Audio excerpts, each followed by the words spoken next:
KTV Originals।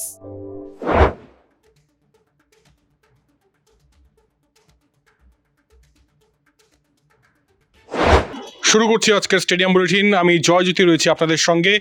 আর আজকের stadium bulletin শুরু করছি সেই ধর্মশালা টেস্ট দিয়ে। আজকে দ্বিতীয় দিন শেষ, তবে দ্বিতীয় দিনের শেষে যেটা মনে হচ্ছে যে ইনিংস জয়ের গন্ধ পাচ্ছে ভারত।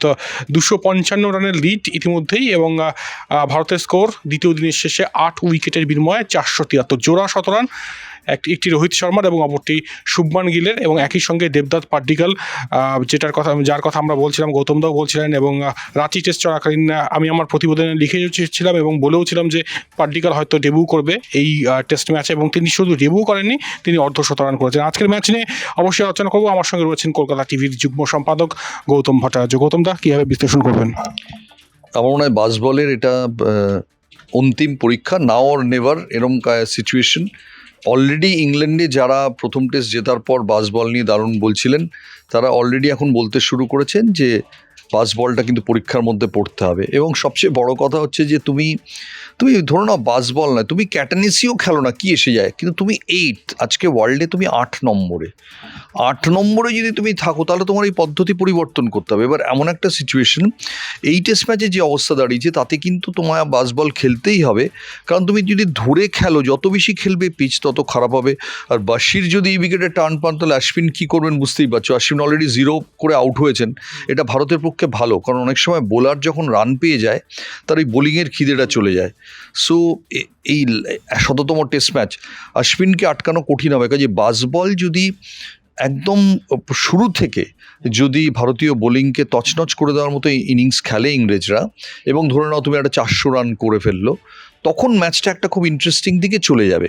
কিন্তু সেটা যদি কালকে না করতে পারে ইংরেজরা, তাহলে কিন্তু বেন স্টোকসরা একটা বিরাট সমালোচনা মুখে পড়বেন, এবং হয়তো সঙ্গত কারণেই পড়বেন।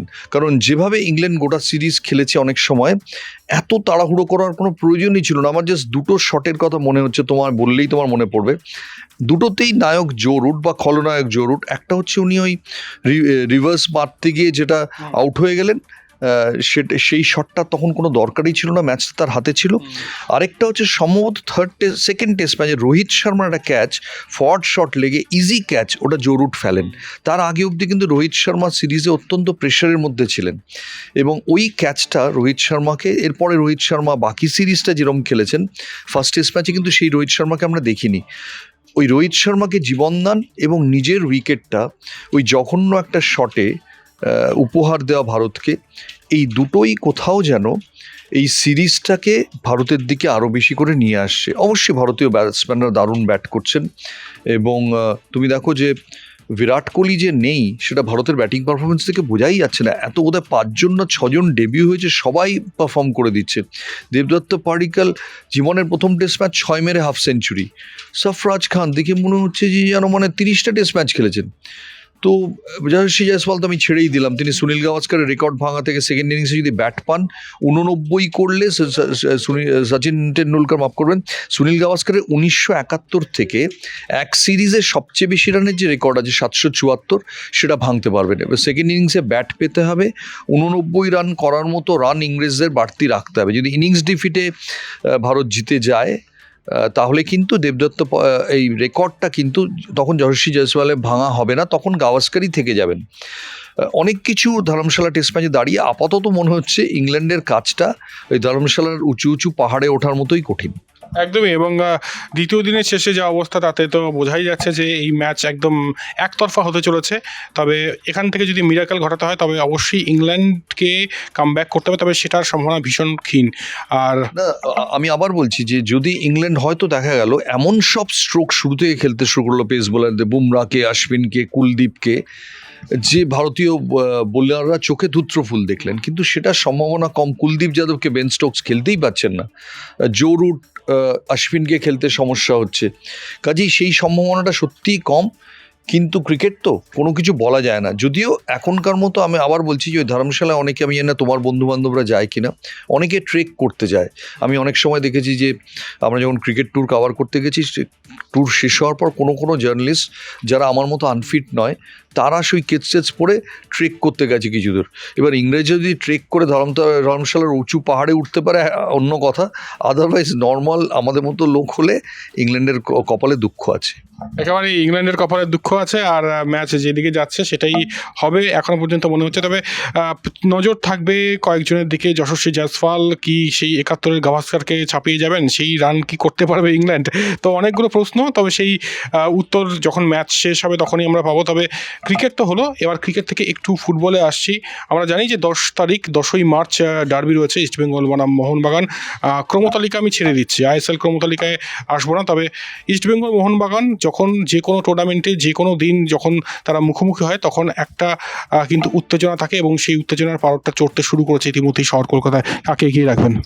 আমি তার আগে বলবো যে অনেক দিন বাদে সেই পিকে অমল দত্ত লড়াই হতো।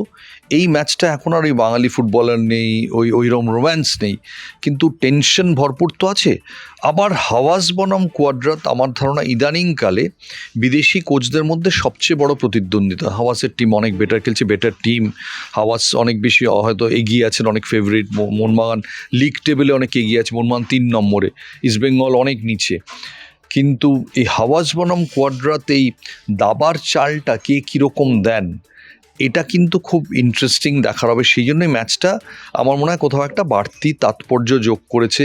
ম্যাচকে ঘিরে টেনশন তো আছে, মোহনবাগান টিকিট বয়কট করেছে, ইস্টবেঙ্গল বলছে বেশি দাম দিয়ে কিনতে হবে, এইগুলো তো আনুষঙ্গিক আছেই। কিন্তু আমার মনে হয় দুজন কোচের দ্বৈরথটা একটা বাড়তি মাত্রার। হাওয়াস এমন একজন লোক যিনি জেতা ছাড়া কিছু বিশ্বাস করেন না। ইনফ্যাক্ট আমার মনে আছে যে এবার হাওয়াসকে প্রথম মোহনবাগান সরিয়ে দেয় বোধহয় সেকেন্ড ইয়ারে, তখন যিনি সবচেয়ে যাকে আপসেট লেগেছিল তিনি ওই ফ্র্যাঞ্চাইজিরই তখন একজন কর্তা ছিলেন। এখন টেকনিক্যালি আছেন কিনা আমি জানি না, তার নাম সৌরভ গঙ্গোপাধ্যায়। হাওয়াসের ওই লড়াইটা আমার মনে হয় কলকাতা ময়দানের, ফুটবল ময়দানের মানুষদের খুব পছন্দ।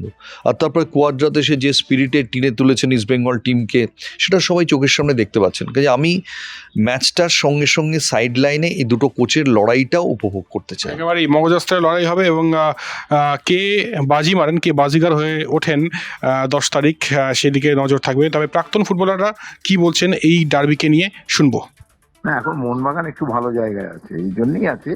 মোহনবাগান পরপর কতগুলো ম্যাচ জিতে ফেলেছে না, এতে কনফিডেন্স লেভেলটা অনেক হাই হয়ে যায়। মাঝখানে একটুখানি সমস্যা তৈরি হয়েছিল, কিন্তু তারপর থেকে এই যে ম্যাচটা হেরে গেল সুপার কাপে, তারপর থেকে যখন মোহনবাগান খেলছিল, তাতে ওদের টিমটা এখন মোটামুটি একটা ভালো জায়গায় দাঁড়িয়েছে। ইস্টবেঙ্গলের যেটা প্রবলেম হয়েছে, ইস্টবেঙ্গলের ডিফেন্স লাইনের একটু গন্ডগোল হচ্ছে, ফলে গোল দিয়েও গোল রাখতে পারছে না। ফরওয়ার্ড লাইনে আরেকটু ইনিশে হাফ লাইনটা একটু ফেল করছে, ফলে ইস্টবেঙ্গল ঠিক সেই অর্থে এখনো যেটা সুপার কাপে খেলেছিল ওই খেলাটা এখনো খেলতে পারছে না। এখানে দেখা যাচ্ছে একটু কনসিস্টেন্সির অভাব হয়ে যাচ্ছে, এই জন্যে ইস্টবেঙ্গলের একটু সমস্যা। যেটা সেটা হচ্ছে যে এই টুর্নামেন্টে মোহনবাগানকে যদি ইস্টবেঙ্গল হারাতে পারে, তাহলে ইস্টবেঙ্গলের 3টে পয়েন্ট খুব মূল্যবান। আমি বলছি না যে সুপার 6-এ চলে যাবে, বাট মূল্যবান পয়েন্ট হবে। এইটা ওদের কাছে হারাবার কিছু নেই, এটা লড়াইটা করে রাখতে হবে, এটা একটা ইস্টবেঙ্গলের প্লাস পয়েন্ট আছে। কিন্তু অপরে মোহনবাগান এই মুহূর্তে যা খেলছে, তাতে মোহনবাগানের অ্যাডভান্টেজটা ইস্টবেঙ্গলের তুলনায় একটু বেশি। এটা অ্যাজ পার পারফরমেন্স। তবে ইস্টবেঙ্গল মোহনবাগান ম্যাচটাই তো একদম অন্যরকম হয়। যখন এই ম্যাচটা খেলা হয় তখন আর অনেক জিনিসই আগে থেকে বলা খুব ডিফিকাল্ট। এইটুকু ইস্টবেঙ্গল কোচ তো যথেষ্ট ভালো পরিণত, ফলে এইটা একটা সৌভিকটা খেলতে পারলে হাফ লাইনে অনেক সুবিধা হয়। সৌভিক তো আগের দিনও খেলতে পারেনি, গোলটা রাখতে পারছে না, এটাও একটা বড় প্রবলেম হয়ে যাচ্ছে। ফলে এই জায়গাটাই একটু ভাবিয়ে তুলেছে ইস্টবেঙ্গল। তবে মোহনবাগান একটু এগিয়ে আছে, এটা ঠিক। ধারে ভারে কিছুটা হলেও এগিয়ে থাকবে হাওয়াসের দল। তবে আগ বাড়িয়ে এই দলের প্রেডিক্ট সেইভাবে করা যায় না। তাহলে পারফরমেন্সের বিচারে আমি বলতে পারি যে মোহনবাগান অনেকটাই এগিয়ে আছে, বিশেষ করে হাবাস আসার পরে আনবিটেন রয়েছেন তিনি 1 নম্বর। 2 নম্বর হচ্ছে বিদেশি খেলোয়াড়দের খুব ভালোভাবে তিনি ব্যবহার করছেন। ফেরান্দোর টাইমে যেটা দেখা যায়নি, হাবাসের টাইমে কিন্তু মোহনবাগান দলে তার আমূল পরিবর্তন আমরা লক্ষ্য করছি। এবং বিশেষ করে মানবীর সিং এর পারফরমেন্স সত্যি মানে নজর কাড়া বলতে হবে। মানবীর এবং ইস্টার্ন কোলাসো এই দুজনই কিন্তু গ্রুপের তাস হতে পারে আগামী 10 তারিখ। দুটো উইং প্লে খুব ভালো হচ্ছে। ইস্টবেঙ্গলের 2 প্রান্তিক ব্যাক এখন সেইভাবে পারফর্ম করতে পারছে না, এবং মাঝমাঠে অবশ্যই যার উপর অনেকটা ভরসা ছিল সৌভিকও ঠিক মতো এই মুহূর্তে গুছিয়ে খেলতে পারছে না। তবে এই ম্যাচটা যেহেতু অত্যন্ত গুরুত্বপূর্ণ এবং একটা আলাদা মাত্রা রয়েছে, কিভাবে যে খেলাটা শুরু হবে বা শেষ হবে ওই দিনের পারফরমেন্সের উপরই কিন্তু নির্ভর করবে। তবে আমি বলবো যেভাবে মোহনবাগানের দলটাকে তিনি সাজিয়ে ফেলেছেন, বিশেষ করে আমার যেটা মনে হয় তিনি সাদিকু এবং পেট্টাতোসকে দিয়ে ফ্রন্ট লাইনে রাখবেন, এবং 2 প্রান্তিক খেলোয়াড় হিসেবে তিনি রাখবেন মনবীর এবং ইস্টার্ন প্লাসোকে, এবং মাঝখানে রাখবেন তিনি কাউকো এবং সাহালকে। কেন তিনি দীপক টাংরিকে এই ম্যাচে পাবেন না? অপরদিকে ওদের দলে ক্লিন্টনের উপর নির্ভর করতে হবে। মাঝমাঠটা সেইভাবে দানা বাজছে না ওয়ার্দাতের, তারা ওই দিন কিভাবে পারফর্ম করে সেটার উপর নির্ভর করবে। এবং নতুন যে খেলোয়াড় এসছেন তার উপরে কিন্তু অতটা ভরসা করা যায় না, যে স্টপার একটা ম্যাচ থেকে প্রেডিক্ট করা যায় না। তবে বড় ম্যাচে কিভাবে খেলে আরেকজনের সেটাও হচ্ছে দেখার বিষয় আছে। তবে এই ম্যাচে 2 দলের 2 গোলরক্ষকের উপর অনেকটা নির্ভর করে। গিল গত ম্যাচে খুব ভালো পারফর্ম করতে পারেনি, কিন্তু বিশাল কায়ের প্রতিদিনই কিন্তু তার যে দক্ষতা, তার যে ক্ষমতা সেটা কিন্তু তিনি দেখিয়েছেন। অত্যন্ত দক্ষ গোল রক্ষা করেছেন, দক্ষতার সাথে গোল রক্ষা করেছেন। সেদিক থেকে গিল একটু ভুল করে ফেলেছিলেন। 2 জন গোলরক্ষকের উপরও কিন্তু অনেক কিছু নির্ভর করবে এই ম্যাচের ভাগ্য। তবে আমি স্ট্র্যাটেজির দিক থেকে বলতে পারি হাবাস কিন্তু এই মুহূর্তে এগিয়ে রয়েছেন ওয়াদাতের থেকে। আজকে আন্তর্জাতিক নারী দিবস এবং এই বিশেষ দিনে বিশেষ মুহূর্ত ধরা পড়েছে শহর কলকাতায়, এবং আজকে একই মঞ্চে সানিয়া মির্জা এবং নিখাত জারিন। বেশি কিছু বলবো না, গৌতম দা সানিয়া মির্জা নিয়ে কি বলবেন? আমি প্রথমে বলতে চাই যে এই স্পোর্টস কনক্লেভ যেটা করা হয়েছে সেটা একটা দারুণ প্রয়াস। এত সব চ্যাম্পিয়নকে এখানে নিয়ে আসা, আমি বরিয়া মজুমদারকে ধন্যবাদ দিতে চাই যে এটা উনি করতে পেরেছেন। এবং সানিয়া মির্জাকে দেখে আমি ইনফ্যাক্ট আমার খুব দেখার ইচ্ছে ছিল যে সানিয়া মির্জা যদিও কিছুদিন আগে কলকাতায় এসেছিলেন তখন সামনাসামনি দেখিনি, আমার মনে হচ্ছিল যে সবাই সমুদ্র হিমাচলে সবাই জানতে চায় যে সানিয়া মির্জা বিচ্ছেদের পর কেমন আছেন। সানিয়া মির্জাকে দেখে আজকে অবশ্য সরাসরি সেরকম কোনো প্রশ্ন সঞ্চালক করেনি যে Sania Mirza how are you this days, how is life treating you, এই ধরনের প্রশ্ন অবভিয়াসলি তিনি হয়তো অস্বাচ্ছন্দ্য বোধ করবেন সেটা ভেবে করা হয়নি। কিন্তু সানিয়া যেটা বললেন বা সানিয়াকে যেটা দেখা গেল তাতে বোঝা গেল সানিয়া কিন্তু একেবারে নিজের মতোই আছেন। সানিয়া মির্জার মতোই আছেন, এখনও চোখ ধাঁধানো সুন্দরী, এবং তিনি এলে একটা চারপাশে একটা রমরমা আওয়াজ ওঠে, যেন মনে হয় এখনও তিনি খেলছেন। এবং একটা কথা প্রসঙ্গে বললেন যে তিনি ট্রোলগুলোকে তিনি জাস্ট হিউমার হিসেবে দেখেন, এবং তার বেশ মজাই লাগে যে একটা মানুষ আমায় চেনে না জানে না কোনোদিন দেখেনি, সে আমার উপর মন্তব্য করছে। কাজে বোঝা গেল যে এই বিচ্ছেদের পর তাদের নিয়ে নাগাড়ে যেসব লেখালেখি হয়েছে, কথাবার্তা হয়েছে, সেটাকে তিনি খুব একটা গ্রাহ্য করেননি। বললেন সোশ্যাল মিডিয়া আমার জীবনের একটা ছোটো পার্ট, ওটা মোস্ট ইম্পর্টেন্ট পার্ট না, কারণ আমি যখন বেড়ে উঠেছি তখন তো সোশ্যাল মিডিয়া ছিল না। কাজে এটা আমার বাট দেখে আমার খুব ভালো লাগলো যে একজন আধুনিক নারী যেভাবে আধুনিক নারীর প্রোটোটাইপটা আমরা যেভাবে দেখি যে তিনি নিজের মতো করে একটা আত্মবিশ্বাসে চলেন এবং অন্য কিছু থেকে প্রভাবিত হন না, রিয়েল টাফ ওমেন, যে নারী শক্তি। সানিয়া মির্জাকে দেখে আজকে আমার মনে হলো যে কোথাও তিনি তারই প্রতীক। আর নিখাত জারিনটা আমার খুব ভালো লেগেছে একটা জায়গা, যে এটা আপনাদেরও শুনলে মজা লাগবে, যে প্রথম যখন বক্সিং করতে যান রক্ষণশীল মুসলিম পরিবারের মেয়ে, বাড়ি থেকেও রাজি হচ্ছিল না, এবং মা বলেছিলেন যে ঘুষি খেয়ে মুখ চোখ ফেটে গেলে তোমায় শাদি করানো মুশকিল হয়ে যাবে। তখন নিখাত জারিন বলেছিলেন যে সেটা একটা দিক, আরেকটা দিক হচ্ছে যে বক্সিং করে যদি নাম করতে পারি তাহলে কিন্তু মানে পাত্রদের লাইন লেগে যাবে। দারুণ স্পিরিট।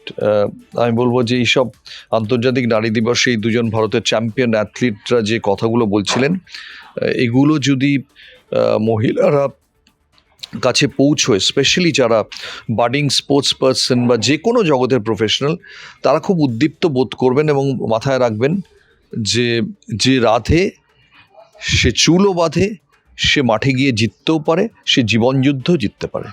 একেবারেই। আর সানিয়া মির্জা অনেক উদাহরণ দিয়েছেন এর আগে, এবং নিখাত জারিন অলরেডি দিয়েছেন এবং আরও দেবেন ইন ফিউচার, এটা আশা রাখি।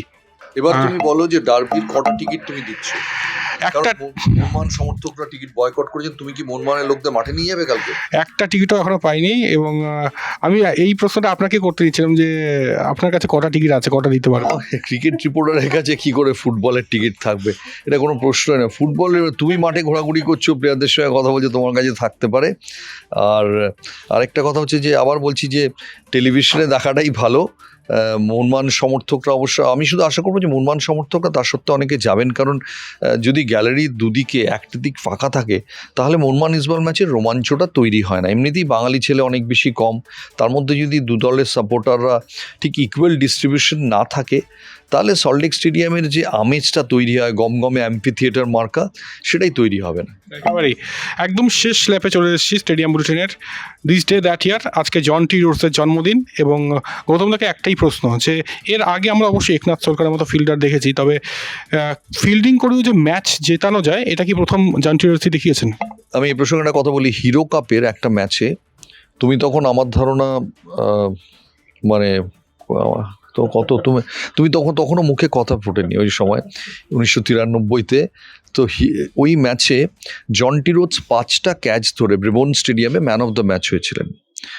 আমি প্রথম ইন্টারভিউর জন্য যে যাদের কাছে দৌড়ে যাই, তার নাম একনাথ সোলকার, যে এই 5টা ক্যাচ দেখলেন, এখন বলুন যে কে এগিয়ে।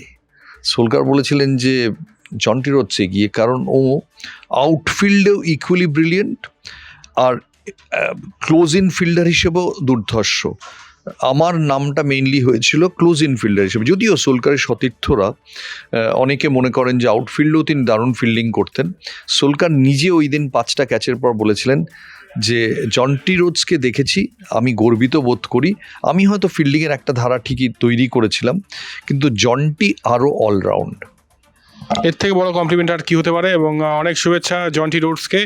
আর মাঠে অনেক জাদু দেখিয়েছেন ফিল্ডিংয়ে, আগামী জীবনেও জাদু দেখাক, এবং অবশ্যই তার আগামী জীবন খুব ভালো কাটুক। অনেক শুভেচ্ছা স্টেডিয়াম বুলেটিনের তরফ থেকে। একটা প্রশ্ন আছে, 1993-তে তুমি কি করছিলে? 1993-তে আমার কথা ফুটেছিল, তবে ক্রিকেটটা এতটাও ডিপলি হয়তো বুঝতাম না। যাই হোক, এখানেই শেষ করছি। অনেক ধন্যবাদ গৌতম দা আপনাকে। আর স্টেডিয়াম বুলেটিন এখানেই শেষ করছি। আমরা জানি আপনাদের ভালো লাগছে, স্টেডিয়াম বুলেটিনের ফিডব্যাক ভালো পাচ্ছি। আর অবশ্যই সিএবির সেই মিটিং নিয়ে অনেক প্রশ্ন আসছে, আমরা বলবো মিটিং পরের দিন অ্যাপেক্স কমিটির মিটিংটা হয়ে যাক, একসঙ্গে আপনাদের বলবো। আমি দেখলাম ফেসবুকে অনেকে লিখেছেন যে তারা জানতে পারছেন না কি হচ্ছে। আমার মনে হয় না পুরোপুরি ব্যাপারটা কম্বলের তলায় চলে গেছে বলে, কম্বল হয়তো শীত চলে গেছে বলে লেপে তার ভেতরে, ট্রাঙ্কের ভেতরে চলে গেছে, এটা মনে হয় না ট্রাঙ্কের ভেতরে এখনো গেছে বলে। কাজেই আমরা 12 তারিখ বা 13 তারিখ নাগাদ আপনাদের ঠিকঠাক জানাতে পারবো। একদমই নজর থাকুক 12 তারিখে স্টেডিয়াম বুলেটিনে। এখানেই শেষ করছি, এবং স্টেডিয়াম বুলেটিন দেখার জন্য অবশ্যই লগ ইন হতে হবে কলকাতা টিভি অনলাইনে, এবং একই সঙ্গে ফেসবুক, ইউটিউব তো রয়েছে, আর রয়েছে digital broadcast partner daily hunt.